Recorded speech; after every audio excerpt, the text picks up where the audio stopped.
এবার কি যে কোনো সময় পাকিস্তানের প্রত্যাঘাত, পাকিস্তানের বিরুদ্ধে প্রত্যাঘাতে পূর্ণ স্বাধীনতা দেওয়া হলো এমনই সূত্র মারফত খবর পাচ্ছি আমরা।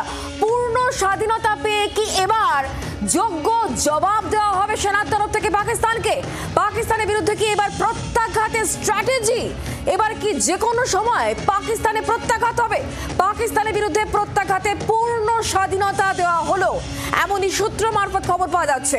পূর্ণ স্বাধীনতা পেয়ে কি এবার জবাব দেবে ভারতীয় সেনা? পাকিস্তানের বিরুদ্ধে প্রত্যাঘাতে কি স্ট্র্যাটেজি তাহলে? তিন বাহিনীকে পূর্ণ স্বাধীনতা নরেন্দ্র মোদীর, এমনটাই সূত্রের খবর। আজকে নরেন্দ্র মোদীর বাসভবনে যে উচ্চ পর্যায়ের বৈঠক হয়, সেই বৈঠকের পরে কিন্তু এমন খবর সামনে আসছে। আমরা বিষয় নিয়ে আরো জানবো। সব্যসাচী এই মুহূর্তে আমাদের সঙ্গে রয়েছেন, আমাদের প্রতিনিধি সরাসরি নিউজ রুম থেকে। সব্যসাচী, কি খবর রয়েছে? দেখো, এই মুহূর্তের সব থেকে বড় খবর, সেনাবাহিনীকে গ্রিন সিগন্যাল দিয়ে দিলেন নরেন্দ্র মোদী। অর্থাৎ সেনাবাহিনী ঠিক করবে এবার কখন কোথায় প্রত্যাঘাত। সম্পূর্ণ স্বাধীনতা দেওয়া হয়েছে জল, স্থল এবং আকাশে হামলা করার জন্য। এবং প্রধানমন্ত্রী এটা জানিয়ে দিয়েছেন যে সেনাবাহিনীর সক্ষমতার উপরে তার পূর্ণ ভরসা রয়েছে এবং সব দিক থেকে তার সমর্থন রয়েছেন। যে কোনো পরিস্থিতিতে ভারত সরকার, কেন্দ্রীয় সরকার, গোটা দেশ সেনাবাহিনীর পাশে আছে। এইবারে বল সেনাবাহিনীর কোর্টে। এর আগে আমরা দেখেছি শুক্লা, সেনাবাহিনীর তরফ থেকে ভিডিও প্রকাশ করা হয়েছে। স্থলসেনা, জলসেনা এবং নৌবাহিনী প্রত্যেকে বলেছেন, বায়ুসেনা প্রত্যেকে বলে দিয়েছে যে আমরা প্রস্তুত রয়েছি। ভিডিও দিয়ে বলে দেওয়া হয়েছে তাদের তরফে যে কোনো সময়, যে কোনো পরিস্থিতিতে সেনা প্রত্যাঘাতে তৈরি। এইবার গ্রিন সিগন্যাল মিলে গেল। আজকে দফায় দফায় নরেন্দ্র মোদী তিন বাহিনীর প্রধানের সঙ্গে বৈঠক করেছেন। আমরা খবর পাচ্ছি অমিত শাহ তিনি নরেন্দ্র মোদীর সাথে বৈঠক করেছেন, রাজনাথ সিং এর সঙ্গে বৈঠক করেছেন। অর্থাৎ একেবারে শীর্ষ স্তরে বৈঠক, দফায় দফায়।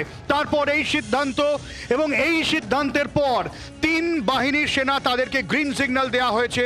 প্রত্যাঘাত কোথায়, কবে, কিভাবে, কোন জায়গায়, এই প্রত্যেকটা বিষয় এখন সেনা ঠিক করবে। এবং এই কদিন দফায় দফায় আমরা অধীর আগ্রহে অপেক্ষা করেছি পহেলগাঁওয়ের ঘটনার বদলা কবে হয়। সেই বদলা নেওয়ার সময় আসন্ন।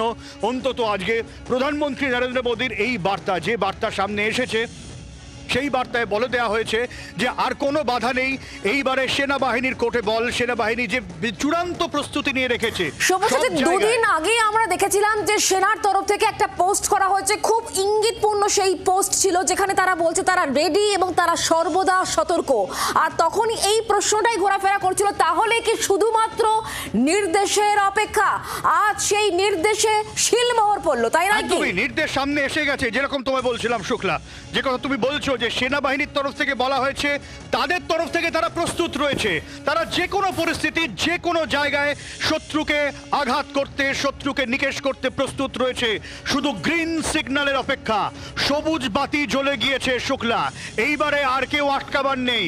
এইবারে পাকিস্তানের মাঝখানে আর কেউ নেই, অর্থাৎ শত্রুর মাঝে আর কেউ নেই। কোনো সিদ্ধান্ত, নীতি, কেউ আর আটকাবে না সেনাকে।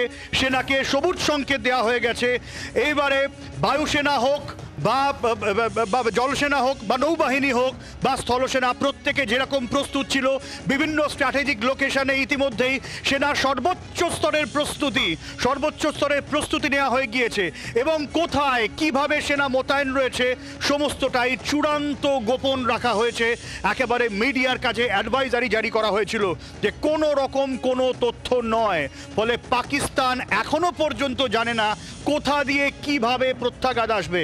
মাথায় রাখতে হবে শুক্লা, প্রধানমন্ত্রী আগেই বলে দিয়েছেন এইবার যে জবাবটা দেয়া হবে পাকিস্তান মনে রাখবে এবং গোটা বিশ্ব চেয়ে দেখবে। সন্ত্রাসের মাত্রা ছাড়া হয়ে গেলে তার প্রত্যাঘাত কোন জায়গায় যায় সেইটা কিন্তু টের পাইয়ে দেওয়া হবে। সেই সময় আসন্ন, যে সময়ের জন্য গোটা দেশবাসী অপেক্ষা করছিল শুক্লা, সেই সময় আসন্ন। এখন দেখার ভারতীয় সেনা। একটা বিষয়, এমনিতেই পাকিস্তানি সেনা থরথর করে ভয়ে কাঁপছে। তাদের গণ ইস্তফা আমরা দেখতে পাচ্ছি। একই সঙ্গে সেনা আধিকারিকরা তারাও কিন্তু ইতিমধ্যে তাদের যে ফ্যামিলি, তাদের পরিবারকে বিদেশে পাঠিয়ে দিচ্ছে। তারা বলছে যুদ্ধ করবে, তারা প্রস্তুত রয়েছে। অন্ততপক্ষে রাজনৈতিক নেতারা গরম গরম ভাষণ দিচ্ছেন, কিন্তু কাজে কর্মে পুরো ফাঁপা। আর এরপর ভারত যেভাবে তৈরি এবং গ্রিন সিগন্যাল দিয়ে দেওয়া হলো সেনাকে, আসল ভয়ের কারণ তো এবার তৈরি হলো। দেখো শুক্লা, সেনাবাহিনীর যিনি প্রধান, যিনি গরম গরম ভাষণ দিচ্ছিলেন, তিনি কোথায়? পাকিস্তান সবশেষে তুমি আমাদের সঙ্গে থাকো। ব্রিগেডিয়ার প্রবীর সান্যাল আমাদের সঙ্গে রয়েছেন, প্রাক্তন সেনাকর্তা, তার সঙ্গে কথা বলবো। প্রবীর বাবু, পাকিস্তানের বিরুদ্ধে ভারত যে একাধিক পদক্ষেপ নিচ্ছিল, একাধিক আলোচনা চলছিল, আর এবার আজকে যে হাই পাওয়ার বৈঠক হয়, প্রধানমন্ত্রী বৈঠক করেছেন এবং সেই বৈঠক থেকেই এটা পাওয়া যাচ্ছে যে পাকিস্তানের বিরুদ্ধে সেনাকে পূর্ণ স্বাধীনতা দেওয়া হলো, তারা যে কোনো রকম অ্যাকশন নিতে পারে। কিভাবে দেখছেন? না, এটা হচ্ছে আমাদের ইন্ডিয়ান গভর্নমেন্টের রেসপন্স। এটা হচ্ছে একটা প্রোগ্রেসিভ রেসপন্স। আর এটা আমরা যখন ইয়াং অফিসার ছিলাম আমরা আমাদের বইতে পড়তাম যে সেন্ট্রাল গভর্নমেন্ট ডিসিশন নেয় আর্মড ফোর্সেসের কিরকম ভাবে ব্যবহার করা হবে। সার্ভিসেস চিফস ভেরিয়াস অপশনস দিয়েছে আমাদের প্রাইম মিনিস্টারকে, ডিফেন্স মিনিস্টারকে, আর তারপরে ওরা টার্গেট সিলেকশন করেছে। আর এখন প্রাইম মিনিস্টার একটা ওকে দিয়েছে যে এইবার আমি পাওয়ারটাকে ডিসেন্ট্রালাইজ করছি, মানে পাওয়ারটাকে টু ইউজ মিলিটারি পাওয়ার আমি ডিসেন্ট্রালাইজ করলাম। এটা এখন আমাদের তিনটে আর্মি, নেভি, এয়ারফোর্স আর সিডিএস মিলে এরা এই কাজটা করবে। তো এটা আমরা এই লেভেলে পৌঁছেছি। এর আগেই আমি 22 তারিখ থেকেই আর্মি, নেভি, এয়ারফোর্স প্রশিক্ষণ করছিল। আমাদের ভেরিয়াস কন্টিনজেন্সিস প্ল্যান হয় কোথায় কোন জায়গায় কিরকম ভাবে আর্মি, নেভি, এয়ারফোর্স ব্যবহার করব। আমাদের এয়ারক্রাফট ক্যারিয়ার, সাবমেরিনস হয়তো পাকিস্তান এলাকায় অলরেডি পৌঁছে গিয়েছে। আমাদের এয়ারফোর্স এর অভিজ্ঞতা আছে after Balakot. Indian army cross border পাকিস্তানের সাথে লেগেই আছে। তো ইন্ডিয়ান বালাকোট পরবর্তী সময় ভারত যেভাবে জবাব দিয়েছিল, এবার কি সেরকমই কিছু তাহলে আমরা দেখতে চলেছি কয়েকদিনের মধ্যে? না, আমার পার্সোনাল ওপিনিয়ন বলছি, উরিতে যেটা হয়েছিল আর বালাকোটে যেটা হয়েছিল ওটা একটা নরম রিয়াকশন হয়েছিল ইন্ডিয়া থেকে। ইন্ডিয়া যদি উরিতে যদি শক্তভাবে রিয়াক্ট করতো তাহলে পুলওয়ামা হতো না আর এই ইনসিডেন্টটা হতো না।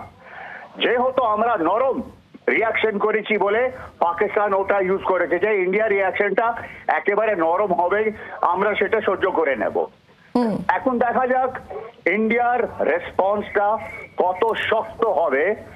আর এখন পর্যন্ত কোনো বিদেশ ইন্ডিয়াকে এখনো অ্যাডভাইস করেনি, এটা করেনি যে ওদের ক্ষতি করবে না, হ্যান্ড করবে না। ইন্ডিয়া ইন্টারন্যাশনাল যে রেসপন্সটা হচ্ছে ওরা পাকিস্তানকে আর এই পরিস্থিতিতে ভারত কি করে সেদিকে অবশ্যই আমাদের নজর থাকবে। অনেক ধন্যবাদ আমাদের সঙ্গে টেলিফোন লাইনে থাকার জন্য। কর্নেল কৌশিক সরকার, প্রাক্তন সেনাকর্তা, এই মুহূর্তে আমাদের সঙ্গে রয়েছেন টেলিফোন লাইনে। কর্নেল সরকার, নমস্কার। ভারতীয় সেনা একেবারে প্রস্তুত, আগে জানান দেওয়া হয়েছিল। তবে আজকে যে গুরুত্বপূর্ণ বৈঠক হয় সেই বৈঠক থেকে নরেন্দ্র মোদী একেবারে পূর্ণ স্বাধীনতা দিয়ে দিয়েছে সেনাকে, তারা যে কোনো রকম অ্যাকশন নিতে পারে। তার মানে যুদ্ধ কি অবশ্যম্ভাবী? কি মনে হচ্ছে? কালকেই আপনাদের চ্যানেলে আমি বললাম যে 7 থেকে 10 দিনের মধ্যে আপনারা একটা রেজাল্ট পাবেন এবং সেটাই হতে চলেছে। এবং আজকে যখন এই মিটিংটা হয়েছে তখন আমার একটাই রিয়াকশন ছিল, দ্যাট সামথিং ইজ ইনএভিটেবল। এরপরে আর কিছু হয় না। আনআর্মড লোকের উপরে যা খুশি তাই করে যাব বছরের পর বছর, whatever I feel like doing, এটা কিন্তু এই গভর্নমেন্ট হতে দেবে না। এবং তারা একদম কারেক্ট স্টেপ নিয়েছে এবং চিফদেরকে বলে দিয়েছে প্লিজ টেক নেসেসারি স্টেপ, এটা ইনশিওর করার জন্যে যে দেশের সভারেনিটিটা মেনটেন থাকে। এবং সেটার জন্যই আমি মনে করি the war is inevitable, war হবেই।